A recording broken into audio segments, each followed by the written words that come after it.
দুনিয়ার সামান্য হায়াত পাইয়া অনেকেই নেতার জন্য পাগল হইয়া, দলের জন্য পাগল হইয়া জীবনটা দিয়া দেয়, ইচ্ছাকৃত ভাবে মরে যায়। অত যারা এই জমিনে কিছু যুবককে দেখা যায় প্রেমের টানে পড়িয়া মেয়ের জন্য জীবন দেয়, নেতার জন্য জীবন দেয়। এই মানুষগুলো কতই না নিকৃষ্ট, অথচ নবীর মহব্বতে সুন্নতের আদর্শ নাই, জীবন দিতে চায় না। নেতার জন্য যারা জীবন দিবে, এরপরে দলের জন্য যারা ইচ্ছাকৃত ভাবে মরবে, এদের একটা হাদিস শুনে নাও, মান কাতালা বিষ খানেওয়ালা বিষখোরের মতো বিষ খাবে আর কিয়ামতের ময়দানে দাঁড়ায় যাবে। যারা গলায় দড়ি দিয়েছে হাসরের ময়দানে গলায় দড়ি দেবে আর উঠবে, এইভাবেই তাদের শাস্তি হবে। এজন্য ইচ্ছা করে মরাও যাবে না। দুনিয়ার সামান্য হায়াত পাইয়া কিয়ামতের ময়দান কিছু কিছু মানুষ ধরা খেয়ে যাবে। এই দুনিয়াতে হক, আল্লাহর হক, হুকুকুল্লাহ, আল্লাহর হক, আর একটা হক হলো হুকুকুল ইবাদ, বান্দার হক। আল্লাহর হক পাঁচ ওয়াক্ত নামাজ, বান্দার হক বান্দার থেকে টাকা পয়সা নিয়েছো, কথাবার্তা, তোমার চলাফেরা, এগুলো যদি আঘাত দাও, অমুকের যদি টাকা পয়সা মেরে খাও, গায়ের জোরে যদি জুলুম করে চলো, তাহলে কিয়ামতের দিন তুই শহীদ হয়ে মরলেও ক্ষমা হবে না। বান্দার হক যারা মেরে খেয়েছো, মানুষের মনে যারা কষ্ট দিয়েছো, এখনো যদি দুনিয়ার হায়াত যদি বাকি থাকে, তাড়াতাড়ি গিয়া ক্ষমা দাও, না হয় আল্লাহ কিয়ামতের দিন করেও মাফ করবে না। ফামান কানা ইয়ারজু লিকা রাব্বিহি ফালইআমাল আমালান সালিহান ওয়ালা ইউশরিক বিইবাদাতি রাব্বিহি আহাদা।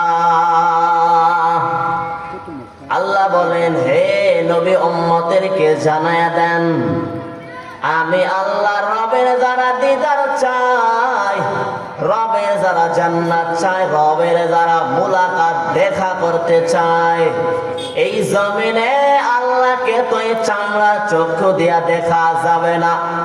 সারা দুনিয়ার মুসলমান আহলে সুন্নাত ওয়াল জামাআতের বিশুদ্ধ আকীদা, এই জমিনে কেউ আল্লাহকে চামড়া চক্ষু দিয়া দেখা পারবে না, তো দেখা যাবে না। হিন্দুরাও দেখতে পারবে না, বৌদ্ধরাও পারবে না, খ্রিস্টানেরাও পারবে না, তারা তো চিরস্থায়ী জাহান্নামী। যারা মুমিন মুসলমান, রবের তো দেখতেই মনে চায়, কারণ যে রব আমারে বানাইছেন, আমার জন্য এত কিছু নিয়ামত দিলেন, আমি দুনিয়াতে খানা খাওয়ার যোগ্যতাও রাখি নাই, চোখ বন্ধ করে একটু নজর দিই, এতটাই যে আমার দয়া করেছেন। যে রব করে আমারে আদর করে বানাইছেন, ওই রবের তো একটু দেখতেই মনে চায়। তো কিয়ামতের মরণের পর আল্লাহ তাআলা আয়াতে বলেন, হে নবী উম্মতদেরকে জানাইয়া দেন, যারা আমি রবের দিদার চাই, তারা যেন নেক আমল করে, ওয়ালা ইউশরিক, এবং যেন শিরকের গুনাহ না করে। নারে তাকবীর, আল্লাহু আকবার, নারে তাকবীর, আল্লাহু আকবার। দ্বিতীয় বক্তার আগমন, শুভেচ্ছা, স্বাগতম, নারে তাকবীর, আল্লাহু আকবার। দ্বিতীয় বক্তার আগমন, শুভেচ্ছা, স্বাগতম। মাশাআল্লাহ। দ্বিতীয় বক্তা আছে, আমরা যারা বাহিরে আছি সবাই ইনশাআল্লাহ এই প্যান্ডেলে, এই মজমা, এখানে আসে কিছু বসে, আজকে একটা দিনই একটা রাতই মূল্যবান সময়, এখানে বসলে অনেক সওয়াব। এই মজমার অনেক দাম আল্লাহর কাছে। এটা একটা দিনের মজমা, ফেরেশতারা চতুর্দিকে ঘুরায় আছে। আল্লাহ তাআলা সবাইকে এখানে বসার দ্রুত এসে তৌফিক দান করুন, আমিন। ধন্যবাদ ইউসুফ ভাইকে তার মূল্যবান বক্তৃতা দেওয়ার জন্য, তাকে ধন্যবাদ। তিনি হাফিজুর রহমানের কণ্ঠে ওয়াজ করছেন, খুব ভালো লাগছে, তাকে ধন্যবাদ। ইসলামপুরবাসী এত সুন্দর একটা আয়োজন করছেন।